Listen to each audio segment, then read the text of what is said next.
সময় ভক্তদের বলবো যে আপনারা নাম জপ করুন। অনেকে আমাকে জিজ্ঞাসা করে, আচ্ছা মা বাসি কাপড়ে নাম জপ করবো না শুদ্ধ কাপড়ে? জয় জয় কৃষ্ণকালী মায়ের জয়। মা একটা কবিতা লিখেছে, মা পড়েছে, আমি একটু বলে দিই। হে কৃষ্ণ কালী মা, মঙ্গলা মায়ের ছোট্ট গোপাল, আঁচলে চাবি বেঁধেছে, ধরেছে বিশ্বের হাল, রয়েছ অদৃশ্য শক্তি হয়ে প্রত্যেক মানব অন্তরে।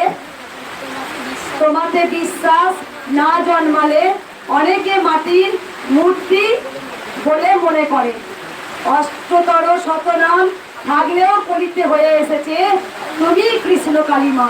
মঙ্গলা মায়ের মাধ্যমে প্রচার হয়েছে তোমার নাম জপ ও মহিমা। কৃষ্ণ কালী মা মঙ্গলা মাকে মানব হিতার্থে দিয়েছ যে গুরু দায়িত্ব। আর এই দায়িত্ব কি বলো না,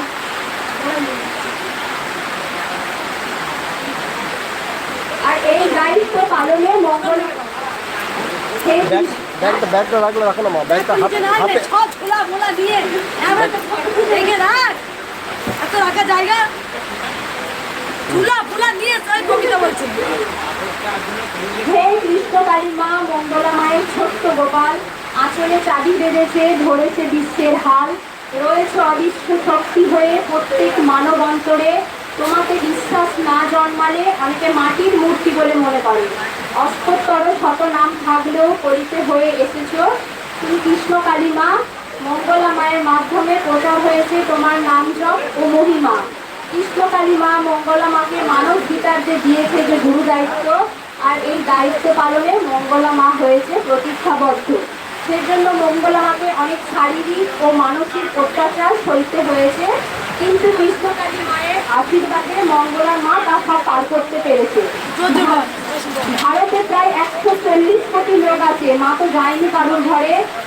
মা তো জগৎকে রক্ষা করতে এসেছে কৃপা করে মঙ্গলা মায়ের ঘরে। শুধু করোনা কেন, কলেরা বসন্তের মতও তো মহামারীতে কত গ্রাম উজাড় হয়ে গেছে। তখন কি মা ব্রহ্মময় ছিল না, না থাকবে না এই ধরাধারে? মাই তো নিয়ে আসে রোগ জ্বালা, অর্থ কষ্ট সত্যাগ দিয়ে, আবার মাই সকল কষ্ট নিবারণ করে বিপদকারিণী হয়ে। মায়ের কাছে কত দূর দূরান্ত থেকে মানুষ ছুটে আসে এই বর্ধমানে, কিন্তু গেও যদি ভিক পায় না, এর প্রভাব সত্য হয়েছে এখানকার মানুষজনের। তবে মায়ের মন্দির মা ঠিক তৈরি করিয়ে নেবে, সেদিন বিরোধী মানুষগুলো দম্ভ অহংকার সব মাটিতে মিশিয়ে যাবে। তবে একথা সত্য যে নতুন কিছু গড়তে গেলে সমালোচনা ঝড় ঝটকার সম্মুখীন হতে হয়, আর মায়ের এই ঘাত প্রতিঘাতের কাহিনী লেখা থাকবে ইতিহাসের সাক্ষী হয়ে। জয় কৃষ্ণকালী মায়ের জয়। আমি প্রথমেই বলেছিলাম গায়ের ভিখারি ভিক পায় না, তাই আমার একটাই ইচ্ছা আছে, সবাই জানেন মায়ের মন্দির নিয়ে অনেক ঝড় ঝাপটা আমার গেছে। মার পর্যন্ত খেয়েছি, ছোট্ট আমার নিয়ে তাকেও পর্যন্ত মেরেছে, সবাই জানেন, ইতিহাসে খ্যাত হয়ে আছে। তা যাই হোক, সেটা আমার কাছে কোনো দুঃখ নেই, কারণ আমার কাছে বড় আশীর্বাদ হচ্ছে যে কলিযুগের মা ধরা নিয়ে ছোট্ট বাচ্চা রূপে মা এসেছেন, নিজের নাম নিজেই নিয়েছিলেন। তখন আমি আজকে যে মায়ের মাধ্যমে যে এত উপকার, এত মানুষের এত কিছু বোবাই কথা বলেছে, অন্ধ চোখ ফুটেছে, খোড়া হাঁটতে চলেছে, মায়ের আশীর্বাদে কত বন্ধাত্ম নারী মা ডাক শুনতে পেরেছে, এটাই বড় কৃপা। কারণ যখন এই ভালো কাজ করতে গেলে আমাদের জীবনে ঝড় আসবে সেটা আমরা জানতাম, আমরা বুঝে গিয়েছিলাম। পরমাংশদেব যখন মায়ের পরমাংশদেব যখন তিনি পৈতে খুলে দিয়ে, যখন পৈতেটাকে পুরো খুলে দিয়ে তিনি ধ্যান করতেন, কেন করতেন? এটাই অহংকার। কারণ ভগবান শ্রীকৃষ্ণ বলেছিলেন যে মুচি সেও আমার কাছে সূচি, কারণ যে গোবিন্দ ভজন করতে পারে।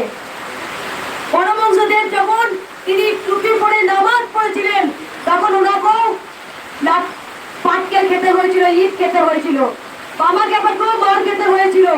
কারণ যারাই মায়ের কাছে আসে তাদের কাছে মার ঝড় ঝাপটা খেতে হয়, সেটা আমি জানি। তাই আমি বারবার বলবো, ভেঙে পড়ার মেয়ে আমি নই, যুদ্ধ করতে আমি জানি, রুখে দাঁড়াতে আমি জানি। তাই সবসময় মাকে বলবো আমার একটাই শপথ, একটাই প্রতিজ্ঞা মাগো, তোমার যেন মন্দির করে দেখাতে পারি। কারণ এখানে অনেকে বড় বড় আছেন যারা কৃষ্ণকালী মায়ের মন্দির হতে দেবে না। কারণ কেন দেবেন না? না, তাদের কিছু স্বার্থ স্মৃতিতে আঘাত লাগছে, সেই জন্যই কৃষ্ণকালী মায়ের মন্দির হতে দেবে না। তবে আমি এখানে বলছি অন ক্যামেরায়, কৃষ্ণকালী মায়ের মন্দির হবেই, এটা আমার দৃঢ় প্রতিজ্ঞা, এটা আমার চ্যালেঞ্জ। তবেই মায়ের জয় হবে। বারবার বলবো, শুধু মায়ের নাম জপ করুন। আমি জল পড়াতে তেল পড়াতে বিশ্বাসী না। এবার যে করে করে, আমি একটাই বিশ্বাসী, ভগবান শ্রীকৃষ্ণের নাম নাও। কলি যুগের ভগবান শ্রীকৃষ্ণ বলে গিয়েছিলেন, আমার নাম জপ করি তোরা উদ্ধার হবি। তাই আমি বারবার বলি, যিনি কৃষ্ণ তিনি কালী। পুকুর একটাই, ঘাট অনেকগুলো। আপনি সাই বাবাকে ডাকতে পারেন, কোনো অপরাধ নেই। মানুষের মানুষের হিংসা থাকে, ভগবানের কোনো হিংসা নেই। আপনি ওম নমঃ শিবায়কে ডাকতে পারেন, আপনি মাতা ভৈরবীকে ডাকতে পারেন। কারণ বলেছি, মা কালী হচ্ছে পরম বৈষ্ণবী, মা কালী হচ্ছে পরম বৈষ্ণবী, আর ওম নমঃ শিবায় হচ্ছে পরম বৈষ্ণব। ওনাদের কাছে কৃষ্ণ ভজন করলে খুব খুশি হয়। আর শিব শক্তি মহাশক্তি। শিব হচ্ছে আদি, তিনি হচ্ছে অনন্ত, তার কোনো শেষ নেই, তিনি হচ্ছে অনন্ত। শিব শক্তি মহাশক্তি, তাই তুমি যারই ধ্যান করবে। আমি বলেছি ঘাট একটাই, পুকুর অনেকগুলো, ভগবান এক এবং অদ্বিতীয়। বারবার বলেছি কৃষ্ণকালী মায়ের নাম জপ করুন। এখানে অনেকে এসে বলে, মাগো আমাকে জল পোড়া দিতে, মাগো আমায় তেল পোড়া দাও, মাগো একটা মাদুলি দাও না। আমি এগুলো কিচ্ছু দিই না, অনেকে জানেন। আসেন, দাঁড়া দাঁড়েন, ব্যাস মায়ের কাছে পুজো দেন, চলে যান। কারণ আমার এইগুলোতে এবার যার বিশ্বাস হয় হবে, তাদের ব্যক্তিগত ব্যাপার। জল পোড়া, তেল পোড়া, সর্ষে পোড়া, কবচ পোড়া, এগুলো কিচ্ছু করতে পারে না। সবার ওপরে ভগবান, সবার ওপরে আছেন, ওনাকে ডাকতেই হবে, ওনার নাম জপ গাইতেই হবে। আমরা যখন মায়ের গর্ভে আসি, তখন আমরা মায়ের কাছে বলে আসি, ভগবানের কাছে, হে ভগবান আমি যাচ্ছি তোমাদের কাছে, আমি এই পৃথিবীতে যাচ্ছি ধরাধামে, আমি কিন্তু মায়ের তোমার নাম প্রচার করব। কিন্তু আমরা সংসারে মায়ায় জ্বালায় জড়িয়ে পড়ি, সন্তান, স্বামী, পুত্র, মেয়ে, সবাই না কিছু আমরা আস্তে পিষ্টে জড়িয়ে পড়ি, তখন আমরা ভগবানকে ডাকতে ভুলে যাই। তাই বারবার বলবো, শত কর্ম সংসার ধর্ম বড় ধর্ম। সংসার ধর্ম করার পরও কিন্তু আমরা গোবিন্দকে ডাকতে পারি, সব সময় ডাকতে পারি। একবার নারায়ণকে বলেছিলেন, হে নারায়ণ আমি তোমাকে বেশি ভালোবাসি। তখন ভগবান শ্রীকৃষ্ণ বলেছিলেন, তাহলে পরীক্ষা নেওয়া যাক। এক বাটি তেল নারায়ণের হাতে দেওয়া হয়েছিল। নারায়ণকে বলেছিল, নারদকে বলা হয়েছে, নারায়ণ বলছেন, যদি তুমি এই দড়িটার মধ্যে হেঁটে যেতে পারো। আর নারায়ণ নারদকে বলছেন, তুমি তো সবসময় বলো হে নারায়ণ নারায়ণ, আমার ধ্যানে সবসময় তুমি মগ্ন, তাহলে পরীক্ষা হওয়া যাক। এক বাটি দুধ বা তেল নারায়ণ পরীক্ষা করার জন্য দিয়েছিলেন। সেই নারদ যেতে যেতে একবার দেখছে বাটিটা, তেলটা পড়ে যাচ্ছে না আছে। তখন ভগবান শ্রীকৃষ্ণ বলেছিলেন, তুমি আমার সবসময় তো নারায়ণ নারায়ণ বলো, কিন্তু যারা সংসার ধর্ম করে, যারা আমায় ডাকে, তারাই হচ্ছে আমার পরম সন্তান। তাই সংসার ধর্ম বড় ধর্ম। রামপ্রসাদ, তারও সংসার ছিলেন, তারও সন্তান ছিলেন, তাহলে মা কি আসেনি? এটা আমাদের ভুল ধারণা। কে বলছে সংসার ধর্ম করে আমাদের মা আসে না? এটা ভুল। কারণ সংসার ধর্ম করেও কিন্তু মাকে পাওয়া যায়, মা আসে। কারণ রামপ্রসাদও প্রমাণ দিয়েছেন। সবসময় ভক্তদের বলবো যে আপনারা নাম জপ করুন। অনেকে আমাকে জিজ্ঞাসা করে, আচ্ছা মা বাসি কাপড়ে নাম জপ করবো না শুদ্ধ কাপড়ে? আরে মনটাই যদি শুদ্ধ না থাকে, কাপড়টা 10 বার ধুয়ে পরেও কিছু হবে না। আমি বারবার বলি, মন শুদ্ধতা তার সব কিছু শুদ্ধ। ভগবানকে সব সময় ডাকা যায়, ভগবানকে সব সময় স্মরণ করা যায়। সবাই একবার বলবেন জয়